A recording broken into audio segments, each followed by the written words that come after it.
Good afternoon to everyone. Hope all of you are keeping good health, trying to get a little bit of exercise when you can, meet your friends virtually as much as possible, and just keeping good spirits up because the world is going through something that none of us has ever experienced in the past before. And if I am saying that, you should know that it's really, we're talking about a long time frame.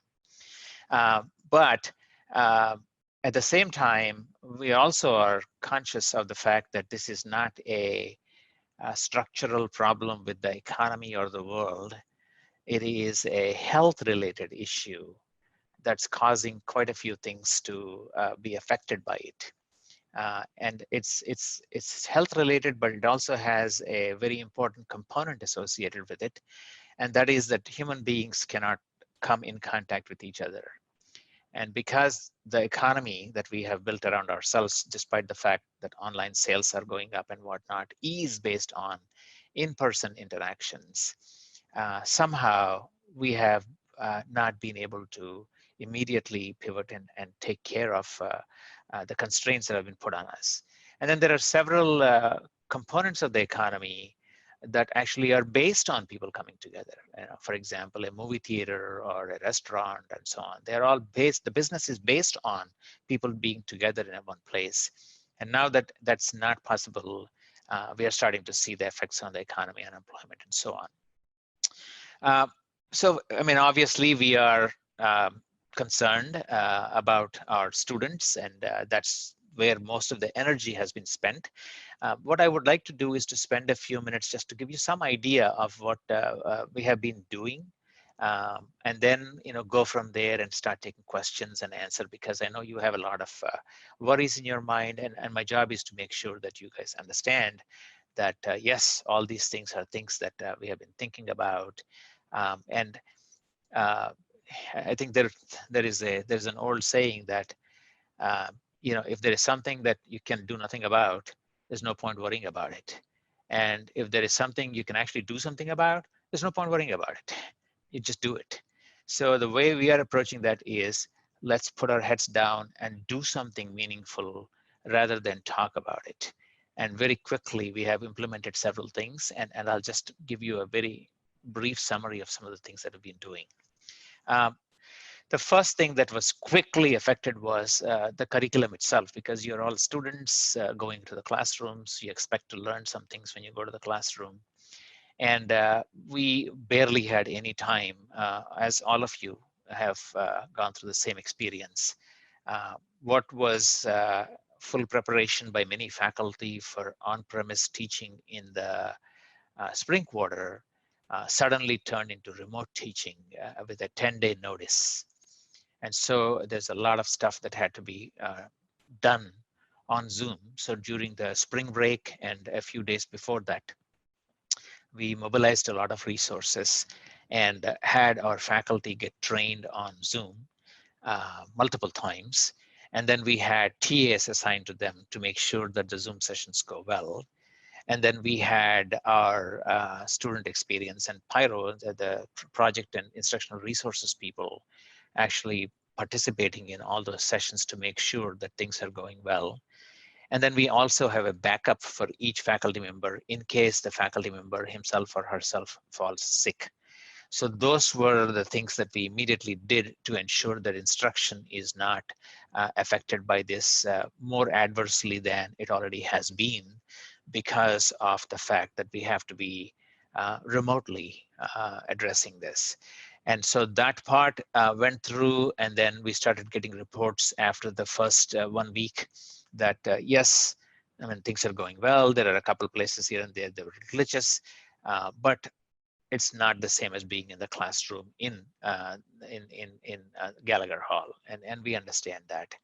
And as we are looking at what to do, the faculty are actually going to be trained next week on how to make Zoom sessions even more engaging and interactive.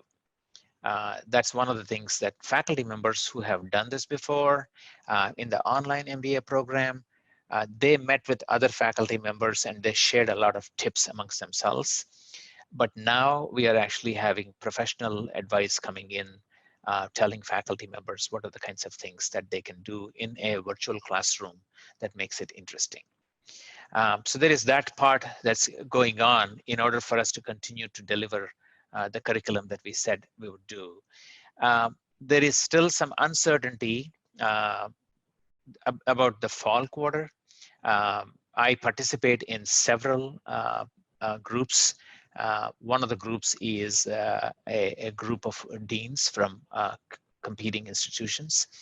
And many of them have started planning for remote teaching in the fall quarter. It's not, doesn't mean it's happening, but they're just preparing for that because there is a finite probability that there'll be a rebound of the virus after we have slackened a little bit.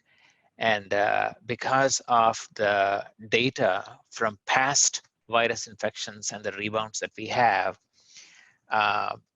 there are two countervailing forces here. One is that the rebound potentially could be even bigger than the initial impact just because of the lack of care that we take. And that's based on some past data. But it will be balanced by the adaptability that we already have brought into our systems to deal with it. So it'll be shorter in its impact because we all know what to do when we are told to go into a lockdown mode, when we are asked to wear masks, and all those things that we actually have already started doing and have become, I mean, it's not great, but we are complaining less. We wish it was the other way around, but we are managing. And since we already have come to that stage, we will get into that stage much more rapidly than we were able to when we first faced this problem. So because of that, there is some expectation that there will be a period in the fall quarter when there might be a second lockdown. And that is where some people are preparing for online just in case. So it's a preparation. We have to look at all the things. We have to be prepared. And be prepared means not thinking about it and talking about it, but actually setting up all the necessary tools in place. So when we have to turn the switch on, we just turn the switch on. We don't want to wait at that time and start putting the structure together. So that's one. A second thing that we are planning on is where the governor will announce that, yes, we can actually go ahead and open the classrooms, but we have to reconfigure the classroom to meet the social or physical distance guidelines.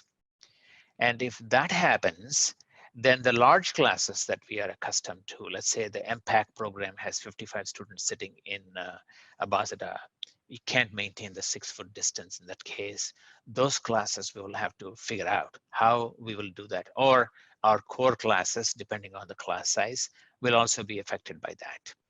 But then the electives that we do normally are small class sizes, and we should be able to do them in the building if possible. So there are possibilities there that we have to start thinking about and become ready for that.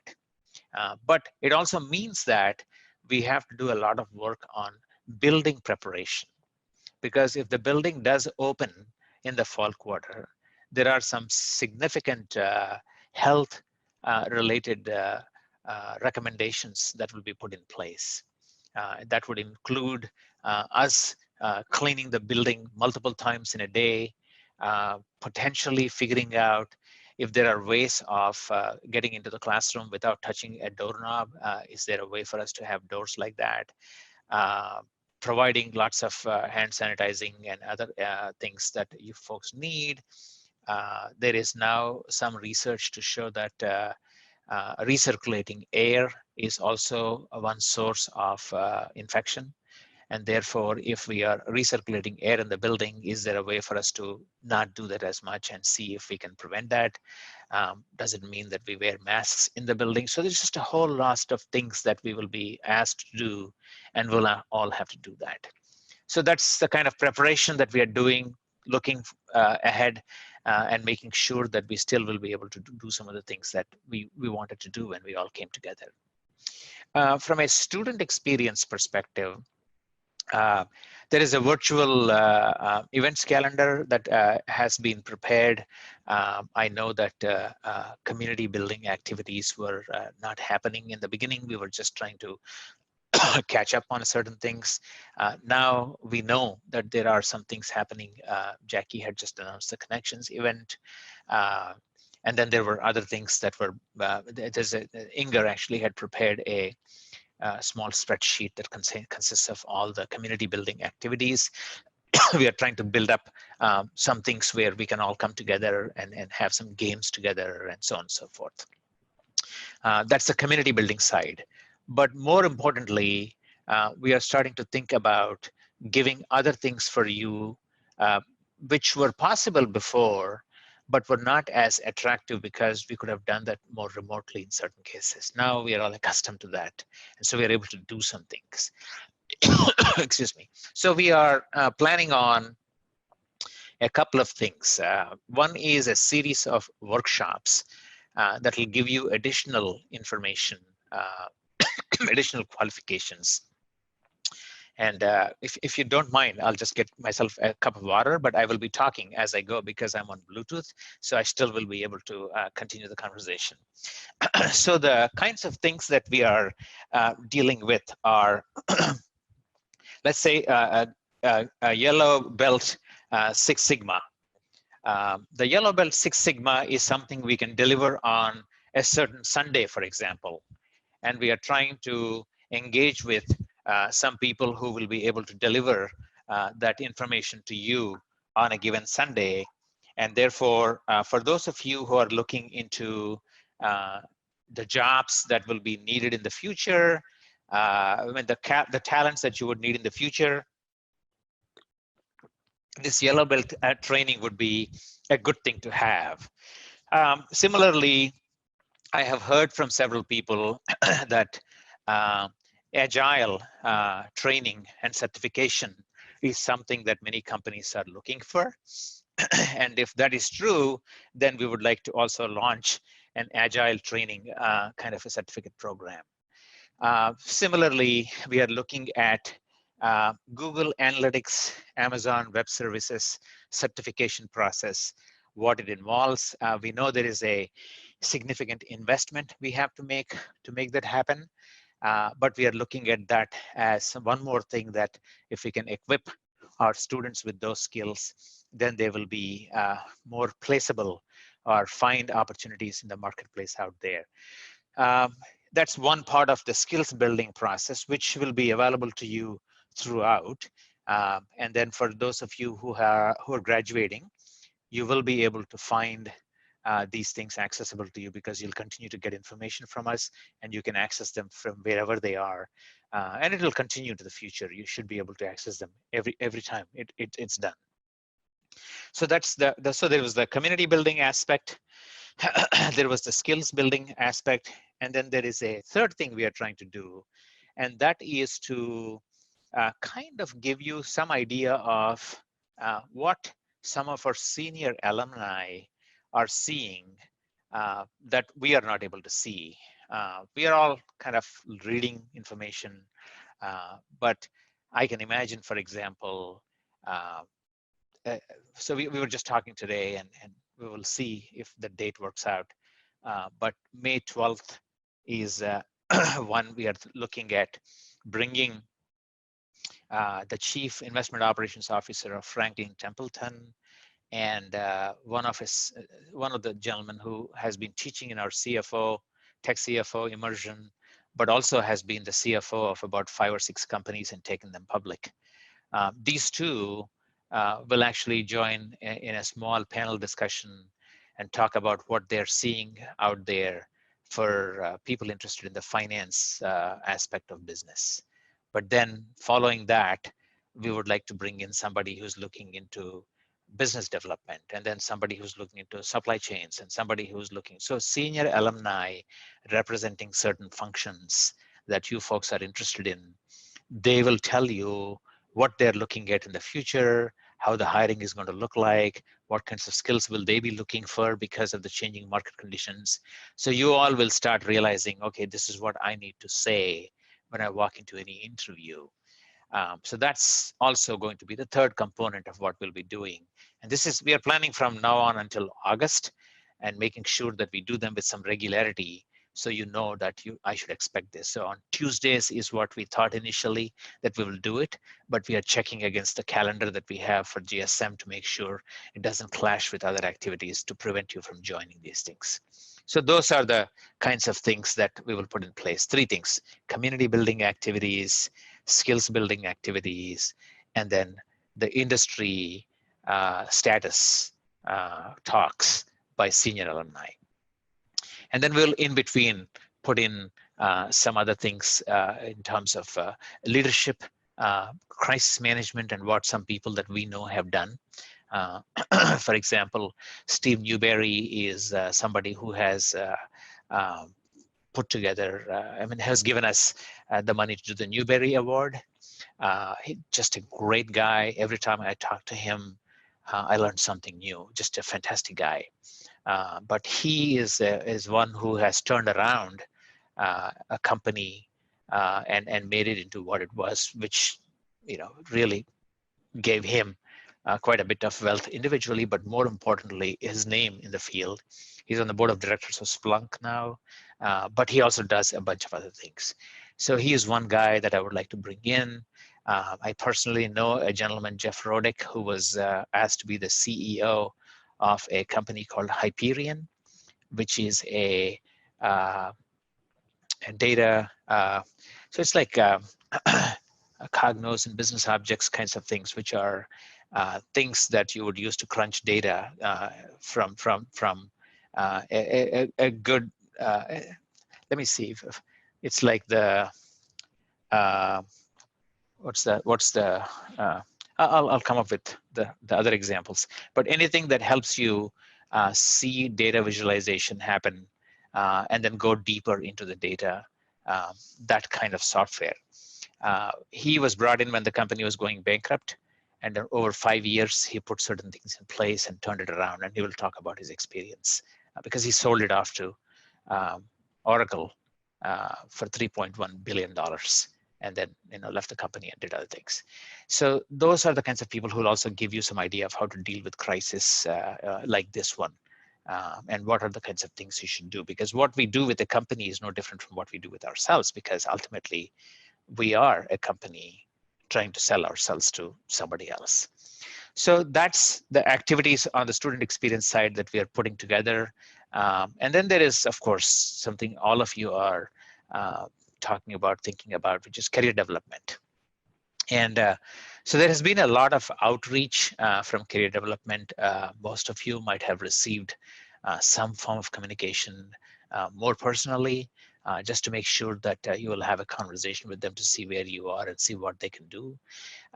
We actually reached out to several companies and alumni, asking them, even if there are short-term opportunities, we would like for our students to start there, because all the projections about the economy are saying that the economy will be sputtering as it grows forward until a vaccine or a treatment is found for this problem.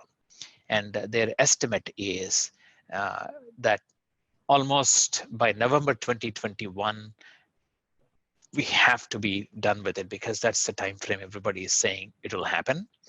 But because there is so much interest in this virus internationally, they're thinking we may actually get something done sooner than later.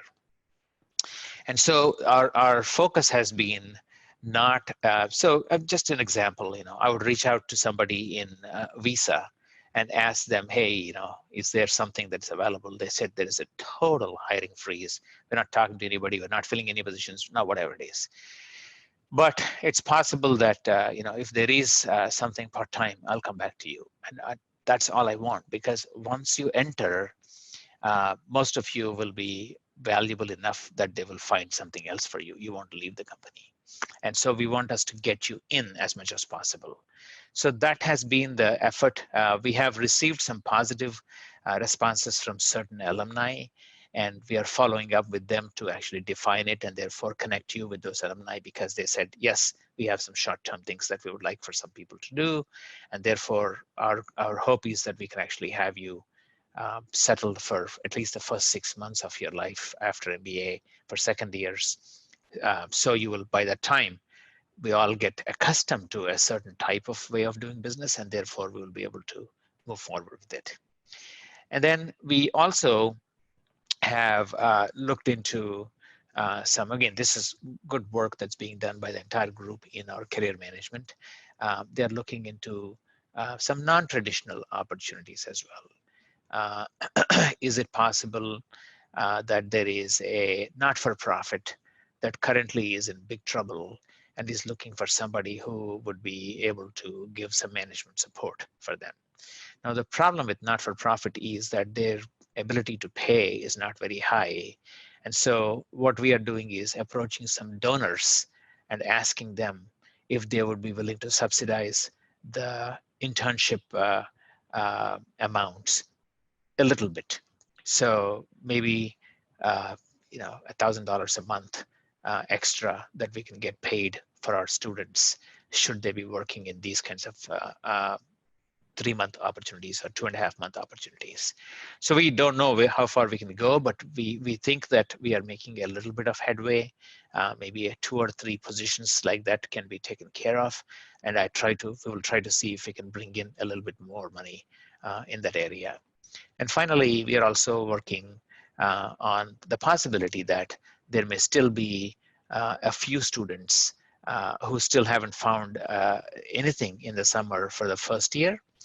And therefore, are there some research opportunities with the faculty for which they get paid as research assistants in the summer, so they can actually do some work for the faculty member, which would be a unique qualification when you go looking for the job in the second year.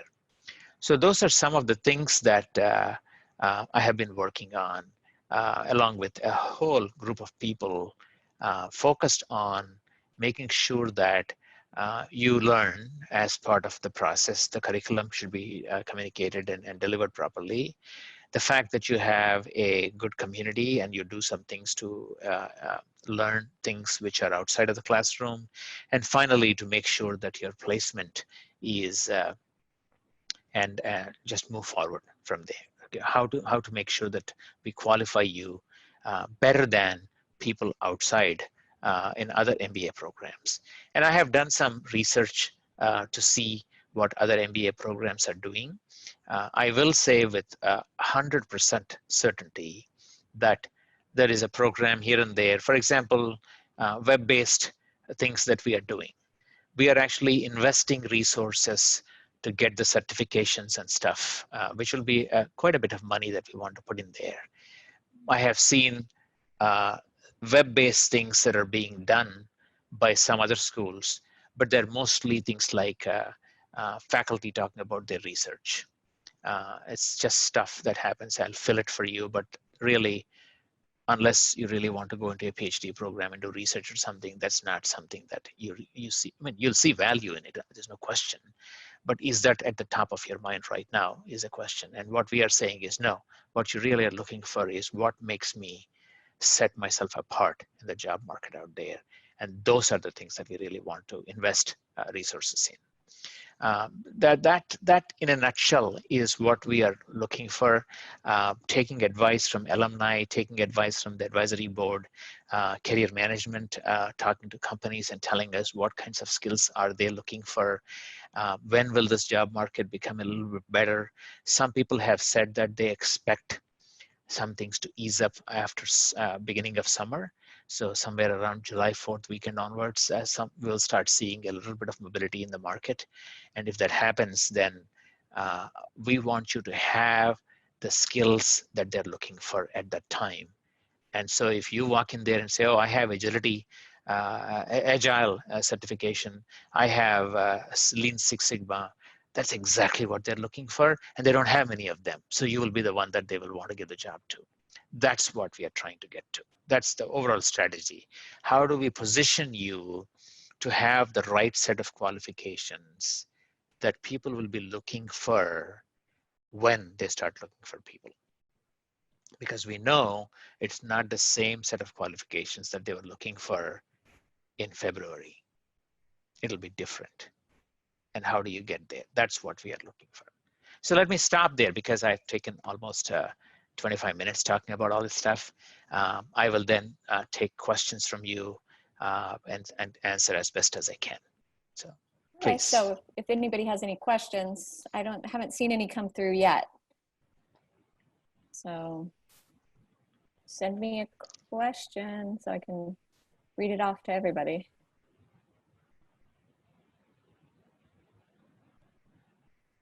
Yeah, and I have the chat room working here, so I can also read the questions Oh, now. okay, great. Oh, that's right. Good. Commencement. It was actually something that I missed. Oh, good. So sorry. You guys actually, the student leaders got together, and you might have heard from them.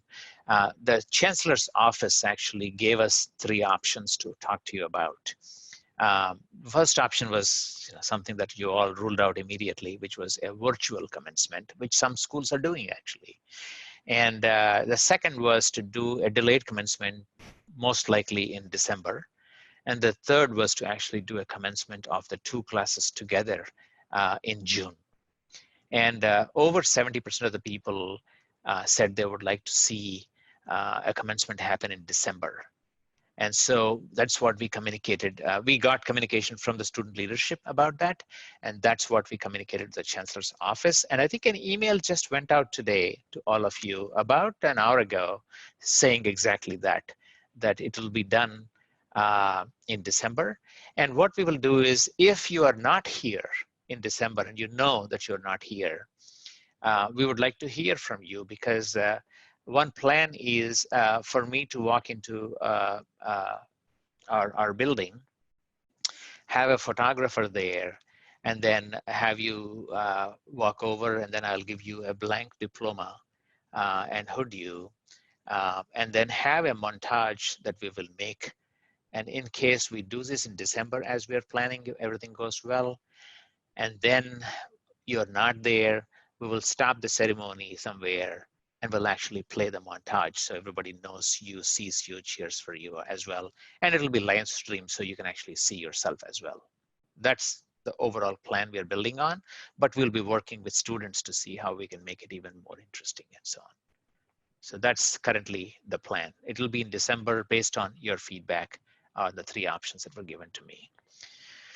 There is an option for graduates to take MBA classes after graduation. That 100% correct. So if you feel that, hey, I'm in the Bay Area and San Ramon is not too far off, and if there is a class going on, I would like to go there. In fact, hopefully summer is out, because we already know that it's going to be remote based on what the provost had indicated. We were told that it will be remote. But they also left open the possibility that if things really settle down and we can have in-person classes later on in San Ramon or even here, we could do that. So if that happens, whether it happens or not, you are welcome to come back and take classes that you wish you were able to take, but you couldn't when you were in the program.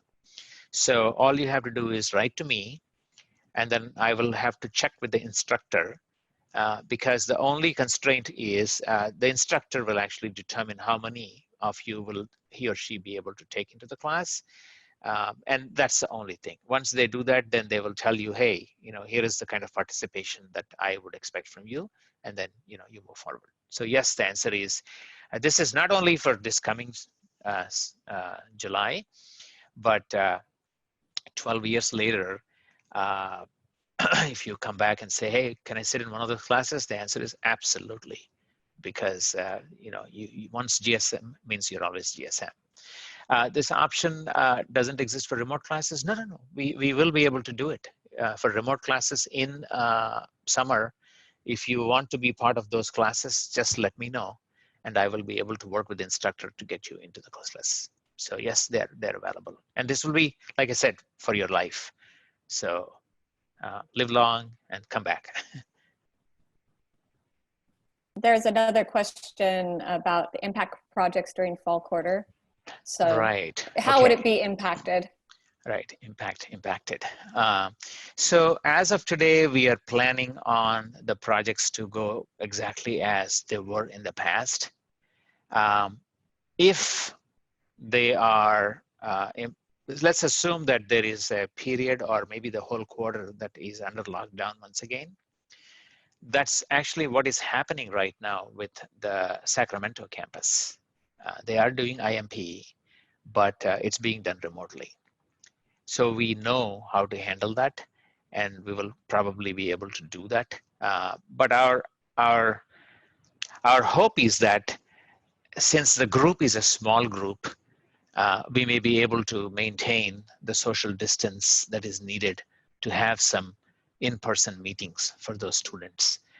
All these things, again, are not completely under our control because the university administration, for the benefit of everybody, will make rules.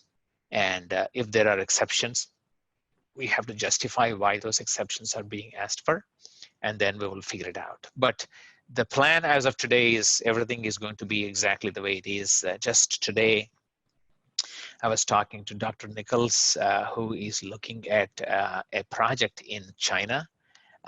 They are a restaurant company, and they're looking for some information. And I know there are people here who know about that. And so it's an interesting project. We said, hey, go ahead, because we should do that.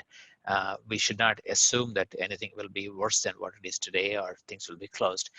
But don't strategize on the project as if a trip is required to make it happen.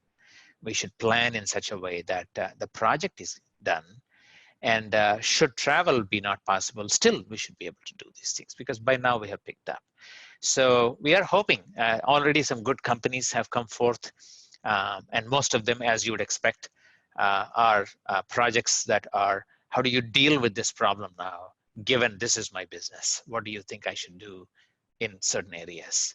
So we're already getting a lot of corporations coming and asking us those questions, and we'll hope that we'll do IMP just like we had done in the past, and then we'll figure it out. But as of now, nothing to worry about. Assume that it'll be like any other IMP.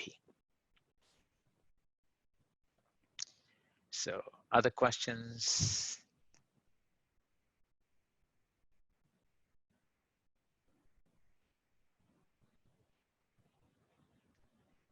Oh, like 50, 60 questions from the part-time MBA just in San Ramon. I mean, full-time MBAs are supposed to be a lot more vocal and, in a good way. Any other concerns? Graduation. See, that's the thing. So there is the awards ceremony that we were planning on having.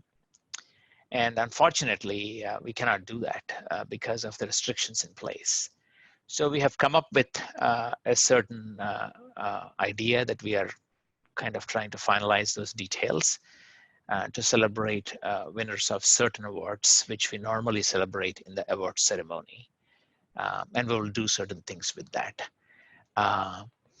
The other celebrations around commencement, I mean, the thing is the reaction to anything virtual was very strong.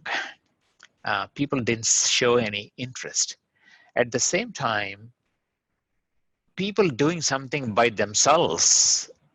So students, for example, coming together by themselves without any of us being part of that was something that was more interesting to some students. They wanted to have their own celebration. And our answer is, look, if you want us to do something, we'll do it. If you don't want us to do something, don't want us to be part of that, we won't be part of that, and enjoy. But that's one thing that brings the entire GSM together, with so many people coming together to make it happen. It's one of those events that I look forward to ever since I came here in 2016. It's amazing. It's just how beautifully the event unfolds and happens, and it's just flawless every year. Very uplifting, and so we all feel unhappy that it's not happening this June, but we're looking forward to making it happen in December.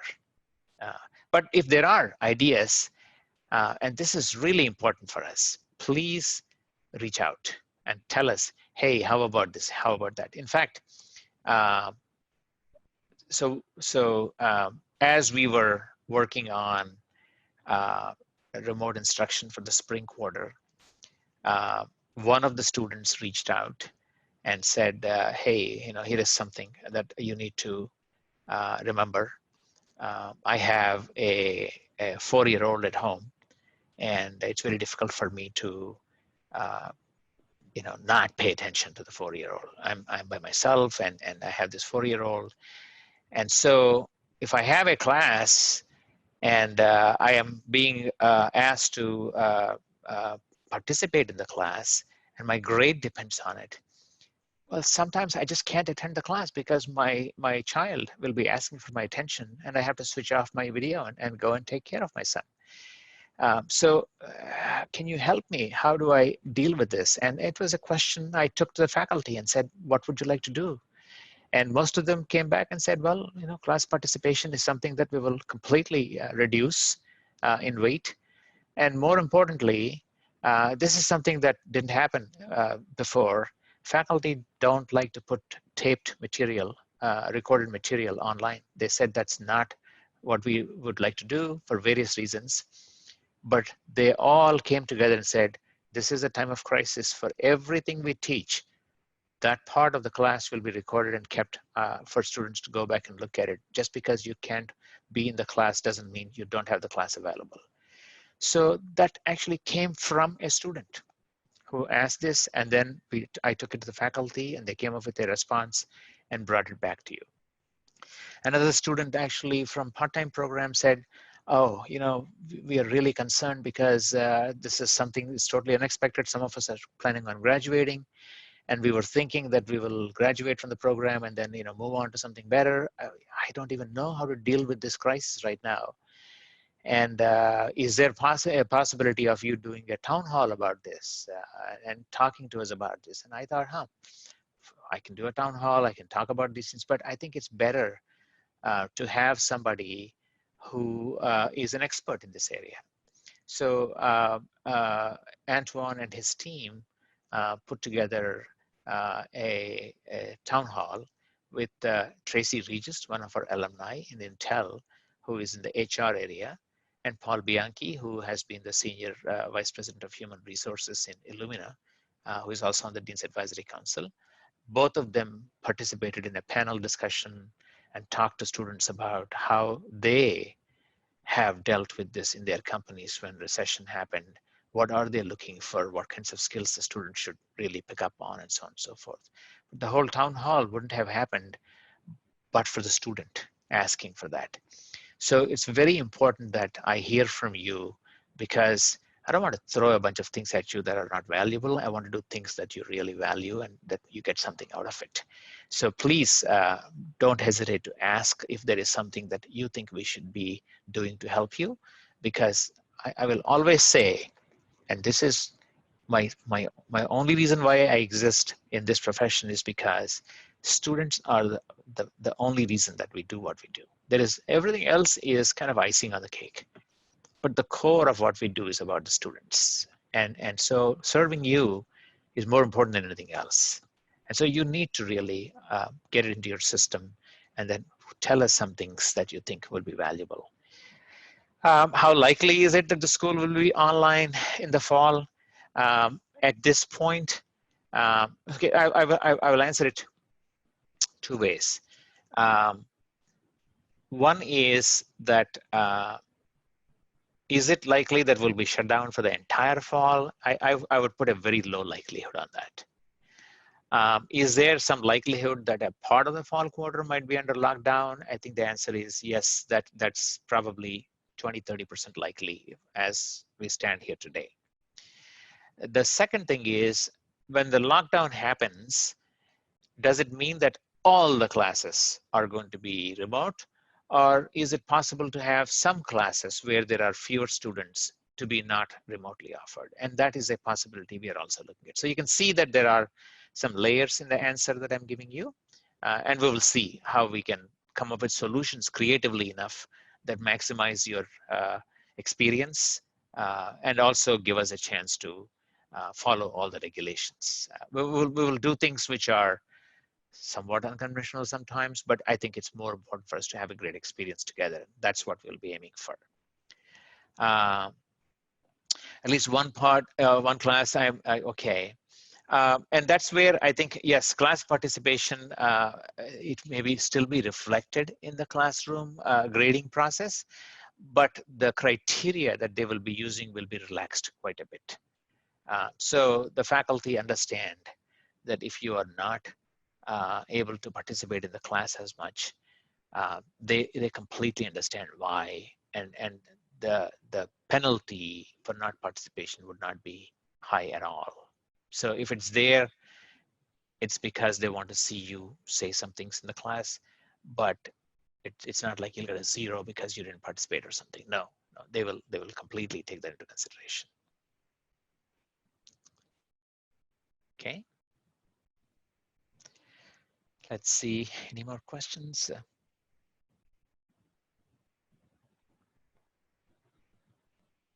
So I'm only monitoring the chat just to let you know where I'm seeing the questions. You can also ask, unmute yourself and ask the question if you have it.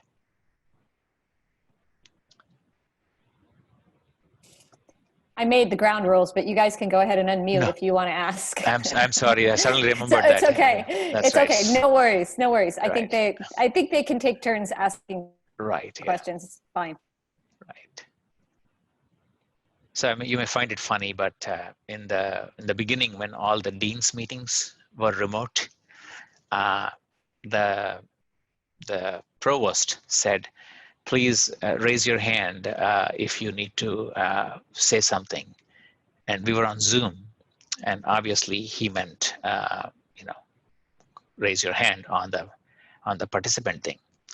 And so there were several deans who were raising their hand. So there was a little bit of confusion and whatnot. And then there was one dean who actually had asked 3 questions that day, which is unusual for one person to ask so many questions in a 1-hour conversation. But then there was a 4th time the dean raised hand in the raise hand thing. And the provost looked at it and said, wow, you have several questions today. Tell me what your question is, Mark. And then the dean said, oh, well, actually, I raised my hand not because I had a question, but the dean of that particular school doesn't know how to raise her hand. So I'm helping her raise hand by raising my hand. So it was really a lot of learning on the dean's part. You guys are very familiar with the technologies and do it like that. And we were struggling trying to figure these things out. If there are certain certifications that students want to pursue over summer, looking at getting those costs covered. Okay, so there is PMP especially. That's a good question. So for PMP, so what you have to do for PMP is you are required to take a certain amount of material in classroom teaching before you write the exam. So what we can do, for example, is the PMP training that you would take will require you to pay a certain amount of money, and it goes all the way from $1,000 to $4,000 or $5,000 just for the training, and then you have to pay to take the exam. So what we can do is to see if we can, depending on the level of interest we have from people, see if we can actually offer PMP training to a class that we can form. That way, all the things that I'm talking about, the Lean Six Sigma, the Google Analytics thing, the Amazon Web Services, all these things that we are planning on would not require you to pay anything. These are all things we will be paying for to the people who are offering, but you will be getting it for free. The PMP, what we will do is to see what is the level of interest, because PMP actually will have Agile as part of this. And so I'll find out a little bit more, but take that into consideration as we design workshops, announce PMP. And if, let's say, only one person shows interest in that, then what I will do is have you work with the company that I know that does PMP training, and then we'll see if we can get part of that expense covered. So you don't have to pay the full money that they would expect you to pay. We will take care of some of the expense and you'll take care of a little bit of the expense. Yes. Okay.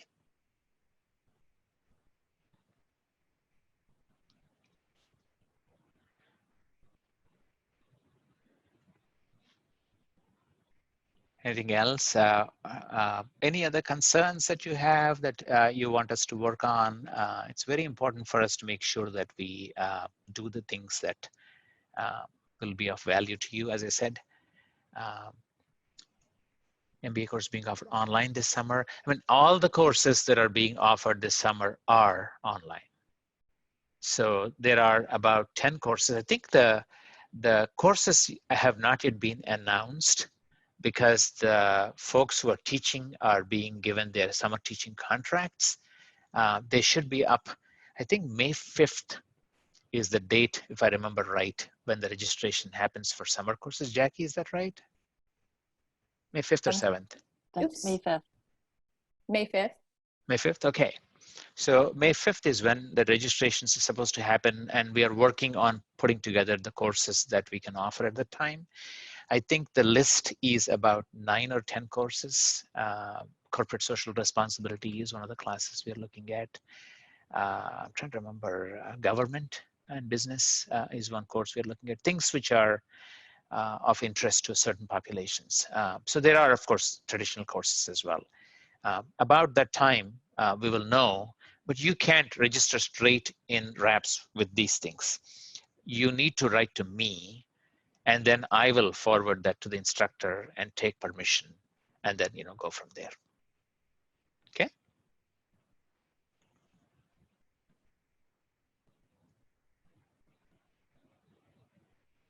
Hi, Team Unnava. Mm-hmm. I'll be the maverick to talk out loud to you right now. Please. So first of all, thank you so much for hosting this. It was really helpful to hear about your multi-pronged approach to everything, and learning about the skills building workshops is particularly useful. I'm curious about what the process is in determining exactly which skills building workshops we'll have and any others that are up for discussion. Because like Eugenia mentioned, maybe we want to invest in some on our own, or, it would just be interesting to know what the current roster is and how we can collaborate with you to. Absolutely. And that's a great point. So right now, what we have done is we spoke to our advisory council. There's a lot of reading that happened on what will be McKinsey has been producing lots of reports. And so we've been reading those reports. And then we spoke to career management because they were also talking to employers, prospective employers, and asking them what kinds of things. And a small list of things came up. The list, as I said, would be supply chain is going to be a major issue coming into the future because what happened is we have developed what we thought were extremely efficient supply chains, which are global. And in making them very efficient, we also made them very vulnerable because efficiency was built on a set of assumptions. And if any of these assumptions didn't hold, the thing collapses. And that's what happened now because we had these global supply chains built all over, a part coming from there, getting assembled here and coming here, and then ultimately whatever, right? There's just a very elaborate set of things. Remember, I think you were probably one of the people who went to Tyler Farms. I don't know, maybe you did or not. But Tyler Farms is a place where they package salads. 40% of the salad in this country actually comes from Tyler Farms. But it's really interesting.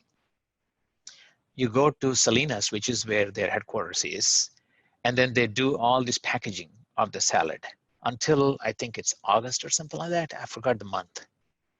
But then, they have 16 lines packaging salad 24 hours a day, 7 days a week. That's how much business they do. You can imagine $4 billion worth of salad. And somewhere in the middle, all the produce that they have gotten from Central California is taken care of. then they actually have to do some stuff in Arizona, apparently.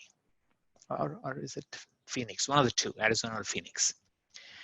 Interestingly, they figured out that the cheapest way to do that would be to dismantle the entire 16 lines that they have here, ship them over to this other state, reassemble them, and package salad 24/7, whatever it is. I mean, that's a mind-boggling supply chain concept that has been built.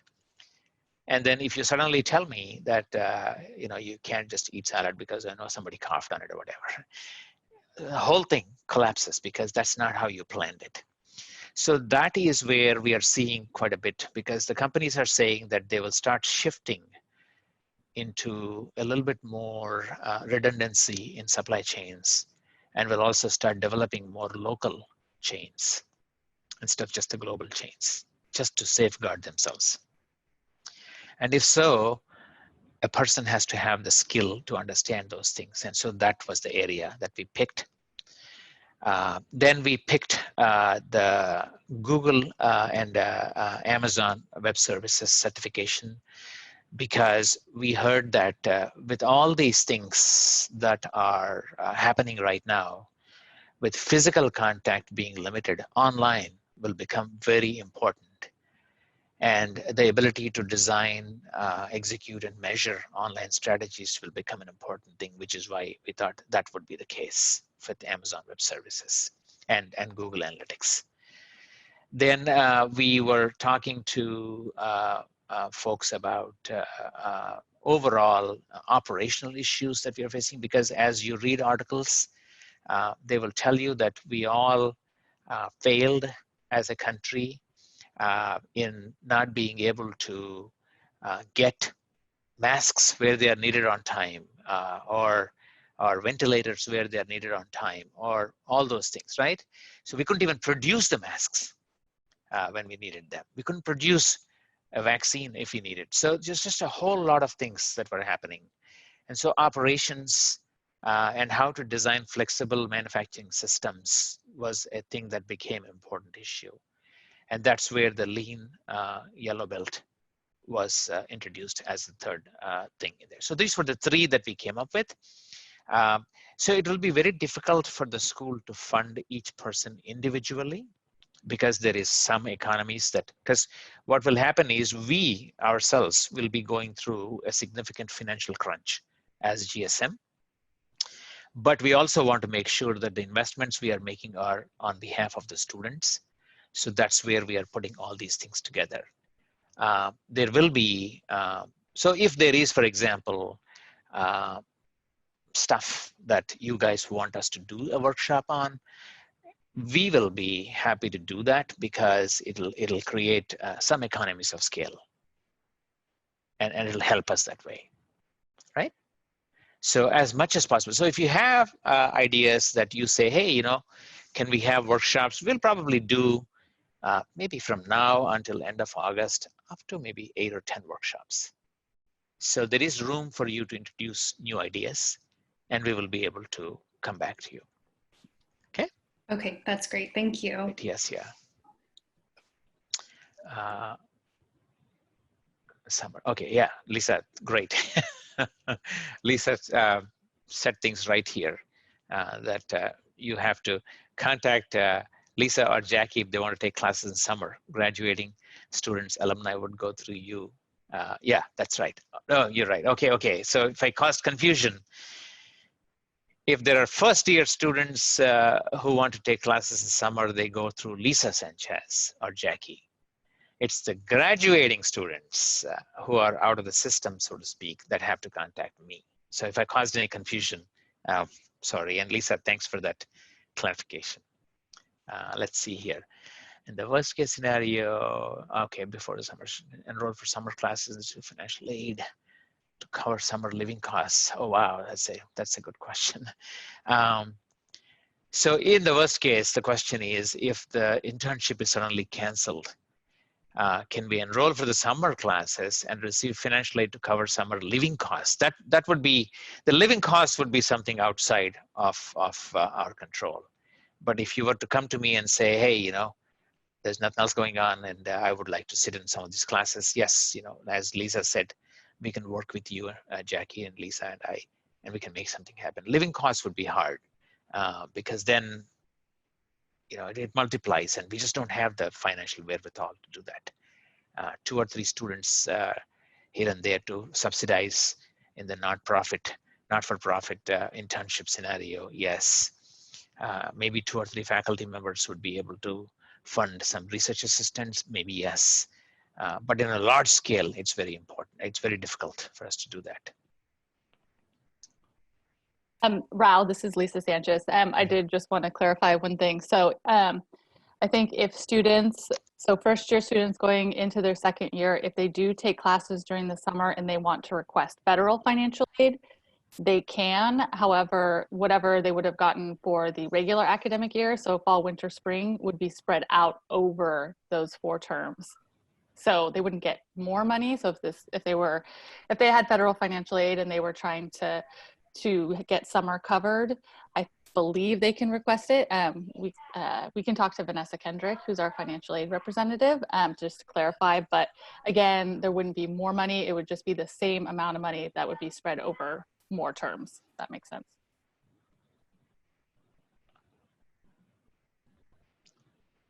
Great. Other questions at all? So I'm always available, and you know, remember, other than the fact that I take a little walk in the evenings, I'm basically stuck in this chair most of the day talking to people one after the other. So my job is to continue to work with you. That's what the entire GSM is doing. Everybody knows everybody and saying, okay, this person needs this, that person needs that. Don't feel alone. You shouldn't. There is a bunch of us here who want you to succeed, and we'll work towards that.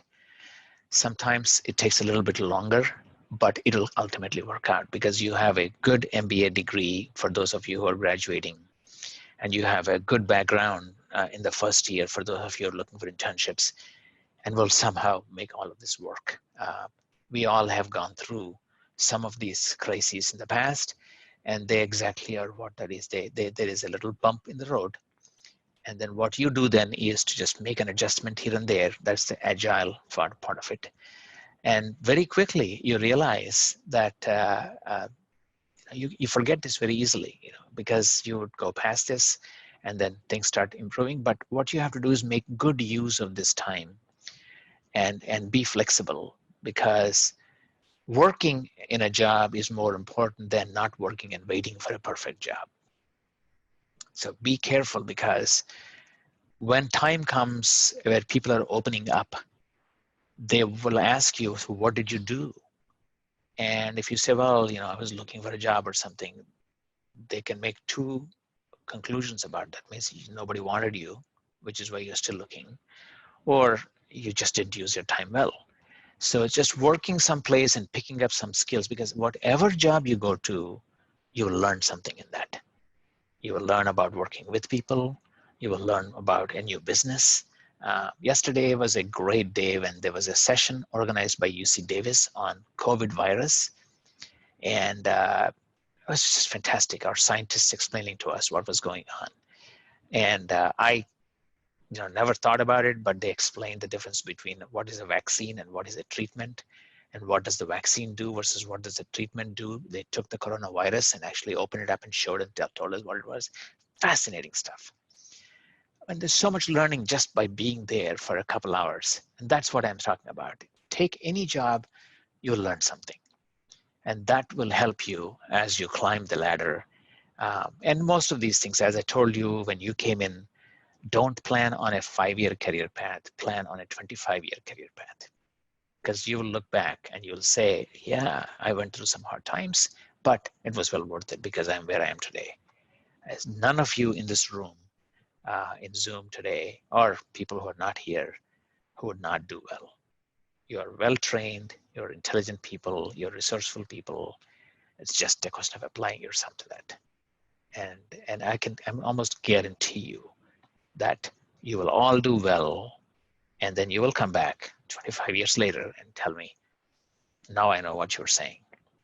because we know you. We know what you're made of. We know how good you are, and you will do well. It just needs a little bit of application in times like this. And we are all there, always, always to assist you. So feel confident, feel good about yourselves, and then let's move forward. And again, reach out to me anytime. Don't think you're interrupting me. At some point in the next few weeks, we will do one more town hall. You'll actually start seeing some of the things we talked about in action, so you know what's happening.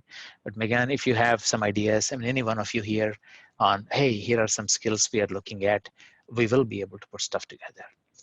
There is one workshop we are already working on. We're trying to find the right date for that. It's a workshop on managing under uncertainty. It'll be using Monte Carlo simulation techniques in order for you to understand how to put stuff together under uncertain conditions. It'll happen on 2 Sundays, 4 hours each. We are trying to procure all the software that we need and put a curriculum together and make it. So these are all things that are high value things that we'll be providing. And you will distinguish yourself because of that in the marketplace, and be very confident about this. Okay. Very good. I am very indebted to you all. I have said this before, and some of you may not have heard this, but you know, my job can be made very difficult by each one of you. If you want to make it difficult, you can. And that typically happens in many business schools. But what you do as the students you are in this institution is take good care of yourselves, each other. And with your positive attitude, you give me the time to focus on the things that I should be doing and not wasting my time on things I should not be wasting my time on. And students are a big part of that. You can make or break the institution. And I have been blessed with a great group of students who have given us the opportunity to do the kinds of things we are talking about, a staff that I work with very closely, and make these things happen. So for that, thank you very much, because my job actually becomes better for what you do. So appreciate that. I wish you all the best, and then we'll come back together in about 4 weeks or so.